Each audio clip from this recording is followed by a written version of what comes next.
Look. I got this, not really got this idea from King Wolves because a lot of other people do this.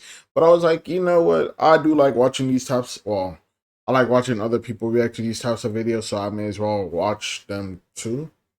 Have people react to me watching them, I guess. I don't know.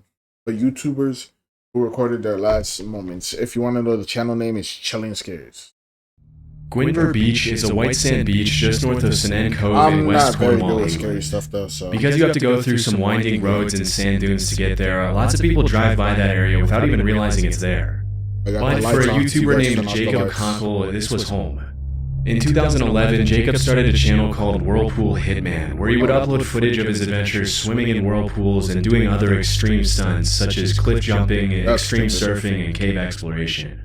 As of today, the channel has close to 150,000 subscribers. According to his family, Jacob lived his life on the edge, and his stunts often earned him covering shots in big surfing magazines and even prizes from the Sunday Times and National Geographic. In some of his whirlpool videos, Jacob would often throw stuff at a vortex and record random objects getting sucked down by the powerful currents. But in most of his videos, he would actually swim in the whirlpools himself, which is extremely dangerous as the swirling currents could easily pull a person under in seconds. On May 28, 2013, the whirlpool that made Hale Estuary famous surfaced again, as it did a few times a year. And Jacob was determined to swim in it to capture some cool-looking footage for his channel. That day, he ran up to his friend and artist David Rain's house and asked him to film him as he swam around the whirlpool. David had collaborated with Jacob in the past, and seeing how excited his friend was, he agreed.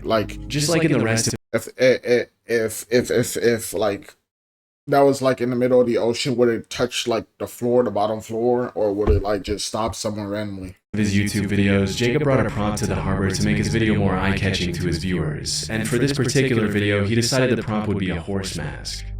For several minutes, Jacob swirled around the vortex's edge, letting the current carry him in a circle without dragging him down. I wanted to try making a horse. At one point in the video, he mentions to his friend that swimming in a whirlpool was a lot like surfing because it was all about flowing with the currents. After filming for about 25 minutes, David mentions that they probably have enough footage and tries to get Jacob to come out of the water. Are you a Roblox fanatic? Is he like, no, let me get a better shot? Or is he like, for you to earn? I can't. I reckon you got enough there. The current of it with your body. Are you? Yeah, it's very similar to surfing. Just floating with it. It's kind of crazy that they don't got like no, like, you know, like, I don't know what those things are called, but them floaty life vest thingy, like them rings that you toss into the pool, and then it like you could use that shit to crawl your way out if somebody's holding the other side. Like, did they bring none of that just in case? I mean, you wouldn't expect yourself to die, but hey, doing something stupid. Gotta expect stupid. That's pretty scary. You I was trying to get him up. I should really make the most of it. I don't know what else to do. Instead of getting out, Jacob asked David to hand him his stick-mounted GoPro so he could capture one last bit of underwater footage before calling it a day. A few seconds after he dived down, David started to worry as Jacob hadn't come back up to the surface. Diving down? When he yelled his friend's name and received no response, he ran to the other end of the quay where the water flowed into a pool.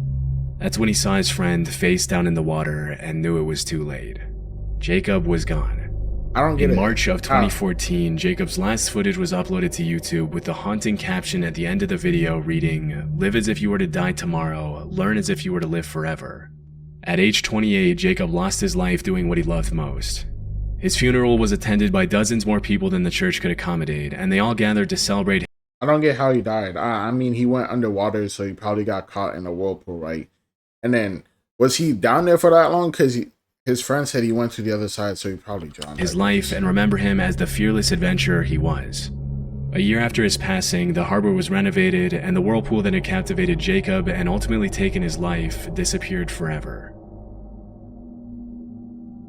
James Stope was a YouTuber known for his unique train hopping videos where he traveled across the country by riding on the back of freight trains, delighting his fans with his original piano playing, deadpan humor, and hilarious commentary on everything he saw.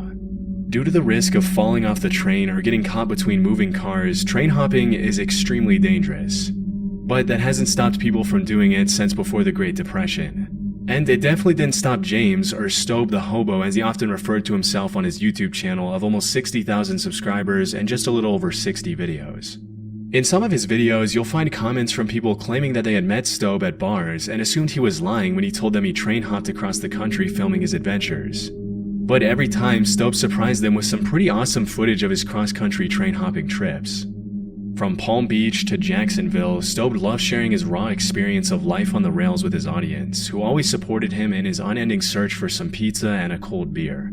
Sadly, the adventure came to a tragic end for Stobe on November 8, 2017, when a deadly train accident in Baltimore took his life. Unfortunately, due to the lack of media coverage of his passing, it's hard to know what exactly happened to James Stobe. But the most familiar sources claim that he either fell off an overpass or his backpack got caught on a passing Amtrak train as he was standing on a bridge. Because his death left so many questions unanswered, a lot of his fans submitted requests for the Baltimore Police Department to release more information on the case, but they were asked to remain respectful of Stobe's family and give them space. As of 2024, most of Stobe's fans still don't know exactly what happened to him, but if one thing's for sure, Stobe the Hobo passed away doing what he loved most, and his legacy will live on forever. High on Life was a pretty popular YouTube channel with over 600,000 subscribers at its peak. Starting in 2011, the High on Life crew uploaded more than 400 videos showing their audience what it was like to make a living as full-time travelers. From exploring beautiful tropical paradises, to cliff jumping, to diving sunken ships, High on Life always uploaded really cool videos of the crew's adventures across the globe. Living life by their motto, "If you can, you should," embracing life to the fullest was at the heart of everything they did. I don't think you should. As mentioned in their channel description, part of their mission was to inspire their audience to get out and explore the world. For several years, the High on Life channel grew quickly, with travel content being released frequently. But on July 3, 2018, a tragic accident would forever change the lives of the 10 team members and their audience.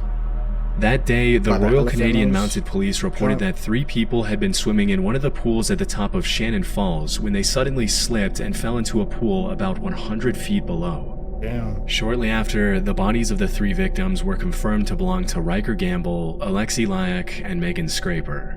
Riker and Alexi were High on Life members, while Megan was Alexi's longtime partner. Tragically, it was confirmed by the police that Riker and Alexi were trying to rescue Megan, who had slipped into fast-moving water before the 3 of them fell 100 feet. Through tears, the remaining members of the High on Life crew shared a touching goodbye message for Riker, Alexi, and Megan on their YouTube channel, remembering them as the kind, outgoing, life-loving people they were. Chills. Throughout the investigation, there were rumors that the 3 of them had been filming a video at the time of the accident, but this wasn't 100% confirmed. In the aftermath of the tragic incident, a GoFundMe page was started to cover the funeral expenses, raising close to 30,000 Canadian with the help of their loyal audience. After uploading 5 tribute videos, the High on Life crew continued uploading videos of their travel adventures, honoring their friend's legacy. The last video they uploaded was 2 years ago. Yeah, since 2009, fitness model and actor Greg Plitt uploaded over 120 videos to his channel where he motivated his subscribers to work out, challenge their bodies and minds, and leave a lasting legacy. In a lot of his videos, he inspired his followers with a philosophy of extreme discipline and seizing every day as an opportunity to become a better version of themselves. That's cool. Throughout his career, Greg inspired hundreds of thousands of young men to push beyond their limits, embrace hard work, and grab life by the horns. As a See, I fuck with working out, and I need to get back to it. Only thing is, right, I still need to be able to touch my back. My arms should not be so big that I can't scratch my back. That's when we got a problem. That's all. West Point graduate and Army Ranger who had jumped out of more than 1,000 planes throughout his career, Greg really did practice what he preached. Sadly, in 2015, Greg lost his life at the age of 37 after being hit by a Metrolink commuter train in Burbank, California. According to witnesses, he had been shooting a video for his website with 2 crew members when the accident took place. Was he just Based on the police report, it appears that Greg was either trying to outrun a train and get an amazing shot for his website, or he mistakenly believed that an oncoming train was on a parallel track to his instead of the track he was on. Either way, several sources confirmed that at some point while he was running on the tracks, he tripped, fell, and couldn't get up in time to avoid the oncoming train. Based on one witness's testimony, Greg had been holding a camcorder in his hand when he was struck by the train, but this was never officially confirmed. Chillingly, a bystander took a photo of Greg standing near the tracks just a few moments before the incident. Another witness, named James A. Brown, claims he saw a security camera video of Greg running on the tracks as the train approached him from behind. Was he racing the train? Went by, I saw him, stumbled over the tracks. He had a camcorder in his hand, something like yours. And then that was it, the train stopped. And you didn't see, you just saw him walking across the track? Well, I saw him stumble over the tracks as the train was going by. And then it stopped right there. To this day, it's still not completely clear what Greg was attempting to do, but this wasn't the first time he had used train tracks as a prop for his workout videos. In other videos, he had been filmed doing push-ups on the tracks, playing with fire and taunting death as he moved out of the way of oncoming trains just in time to avoid impact. Unfortunately, he couldn't react quick enough that afternoon in 2015. Why use trains? To this day, Greg is remembered as a prime example of what it means to live boldly, and through his hundreds of thousands of fans, friends, and family, his legacy will live on forever. I keep seeing this face everywhere. Bro, if you don't get your ugly ass off my... Tor Eckhoff, also known as Apator, was a Norwegian YouTuber who rose to fame with his videos where he would do some pretty risky stuff on frozen waters, including ice skating on thin sheets of ice and diving in ice holes shirtless. Why? On his journey to break the 1 million follower mark, Apator captivated his viewers by accompanying his stunts with some very unique habits, including drinking entire bottles of vodka, rolling around in the snow half naked in sub-zero temperatures, and even drinking engine oil just for fun. Okay, that's just stupid. Also, if you're gonna be like an adrenaline junkie, you really shouldn't be drinking at all. I would prefer you to have like a sober mind while you're doing dumb shit than be drunk and do dumb shit. In his channel description, he mentioned how he was born in 1964 and lived in Norway where he worked in a paint factory. He also confirmed that what he drank in his videos was real vodka, but that his uploads should not be interpreted as any sort of advertisement for the Norwegian vodka brand he was drinking. Throughout his YouTube career, Apator's audience fell in love with his extremely quirky style and his unique antics, which earned him the support of well over 1.3 million followers as of his last video. Sadly, that does on look November fun, 27, getting ice skates and a chainsaw going across the ice, that does look fun. Would I do it? No. Do I know how to ice skate? No. Do I trust myself with a chainsaw? No. So that's tough. 2021, just a few days after he turned 57 and eerily posted a video titled, "I am not dead, I'm 57 today," Apator fell through the ice on a frozen lake near the town of Kongsberg while shooting some footage of himself ice skating. Before he started skating, he had sent a text informing the person he lived with that everything was okay and that he was looking forward to capturing some good footage. After falling through... He goes out there by himself? That's even worse. You're not... One, you didn't go out there with anybody, right? So even if some dumb shit does happen, nobody could help you. And it looks like you got no equipment. The ice, Tor quickly tried climbing back out, but because the temperature wasn't cool enough to freeze back the edges, it kept breaking under his weight, leaving him trapped. After a while, Tor was picked up by a group of divers and sent by air ambulance to a nearby hospital. The doctors tried everything to bring him back to life, but it was too late as Apator had been in the water too long. In the last video he uploaded, thousands of his loyal followers expressed their condolences and sadness at his passing. Even in 2024, Apator is seen by his followers and the YouTube community as somewhat of a legend, a guy who dared to live life differently from most people and wasn't afraid to show it.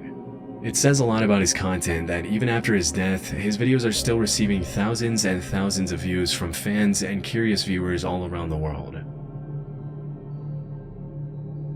Albert Dyrland was a Danish actor and YouTuber who was best known for making comedy sketches and music videos for his songs.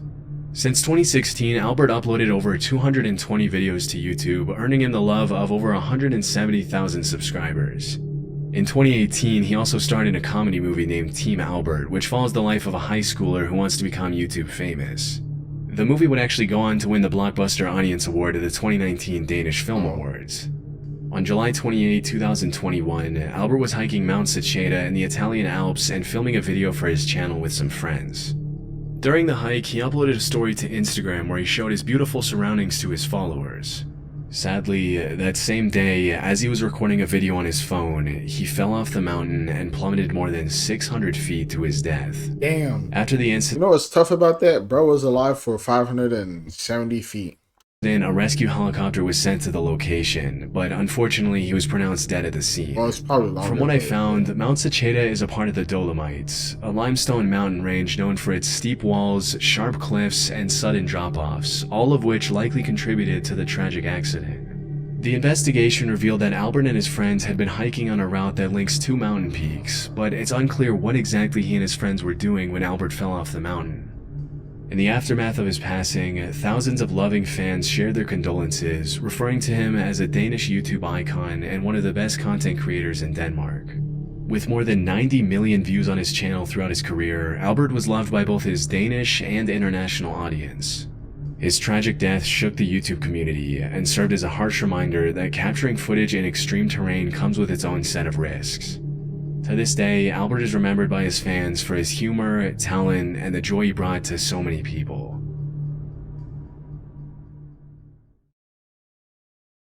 Very good video. Hold on. I mean, good video for it being pretty bad, I guess. And I was mostly going for like scary He worked stuff. in a paint factory. Throughout his YouTube, 3 million followers as of his last video. APER. I want to see this. I want to see what one of his videos would be like. Let's see. Discover a I don't know new why, but I non-dairy- feel like I would just cringe. That's why I want to see what it's like.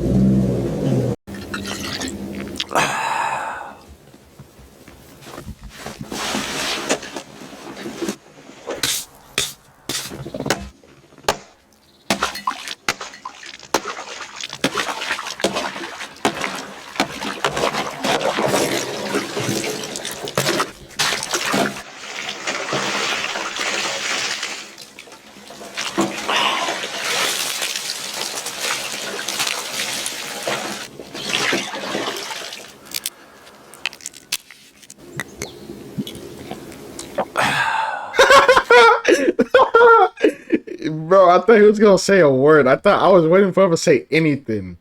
Bro, I didn't say one thing, bro. I was waiting for him to say one word. But all I got was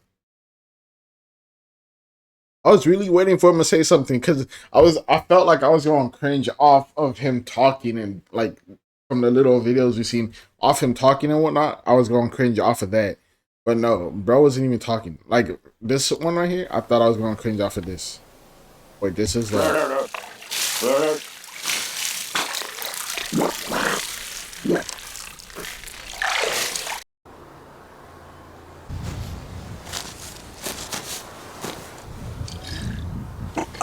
Skål.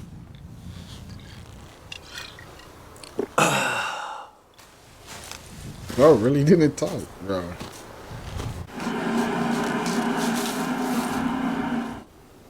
Hochspannung Lebensgefahr. Okay then. Yeah, that's enough. I need to see you licking that. But yeah, like, subscribe, see you guys later. Hope you have a good day or night, and bye. That was interesting. I can see why people like some of those videos.